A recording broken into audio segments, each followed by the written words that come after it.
জুলুমবাজ আর জালিম যখন একসাথে হয় তখন তারা হয়ে ওঠে হিংস্র জানোয়ারের চেয়েও বেশি ভয়ঙ্কর।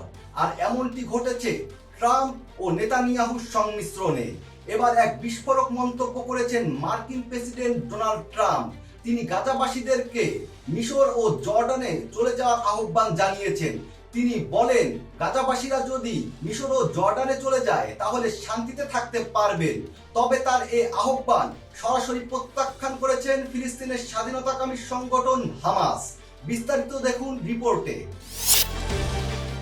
গাজার বাসিন্দারা জর্ডানে বা মিশরে চলে গেলে শান্তিতে থাকতে পারবেন বলে মনে করেন ট্রাম্প। এ বিষয়ে তিনি জর্ডান ও মিশরের সঙ্গে কথা বলবেন বলেও জানিয়েছেন। তবে তার এই আহ্বান প্রত্যাখ্যান করেছে হামাস।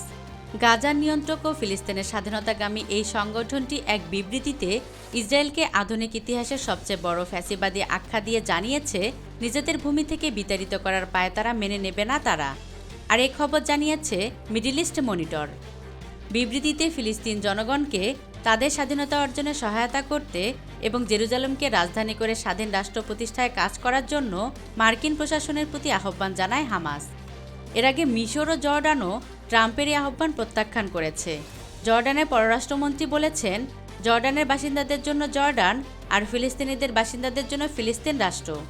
ট্রাম্প বলেছেন, গাজা এখন প্রায় ধ্বংসাবশেষে পরিণত হয়েছে। সেখানে সবকিছু ধ্বংস হয়ে গেছে।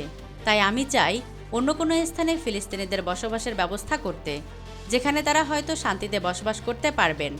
প্রেসিডেন্ট ডোনাল্ড ট্রাম্প ইঙ্গিত দিয়েছেন তিনি গাজা পরিষ্কার করতে আগ্রহী। গাজায় ইসরায়েলি হামলা কেবল হাজার হাজার মানুষকে হত্যা করেনি, গাজার অধিকাংশ অবকাঠামো গুঁড়িয়ে দিয়েছে। জাতিসংঘের তথ্যে বলছে, ইসরায়েলি বিমান হামলায় প্রায় 60% ভবন, স্কুল ও হাসপাতাল ধ্বংস হয়ে গেছে এবং প্রায় 92% ঘরবাড়ি ক্ষতিগ্রস্ত হয়েছে।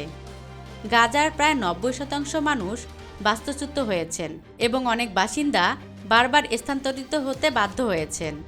এমনকি কিছু কিছু মানুষ রয়েছেন যারা 10 বারের বেশি সময় স্থানান্তরিত হয়েছেন। তবে ট্রাম্পের এই মন্তব্য দীর্ঘদিনের মার্কিন পররাষ্ট্র নীতির সঙ্গে বিরোধপূর্ণ, কারণ দেশটি ইসরায়েল ও ফিলিস্তিনের জন্য 2 রাষ্ট্রের সমাধান প্রস্তাব করে আসছে।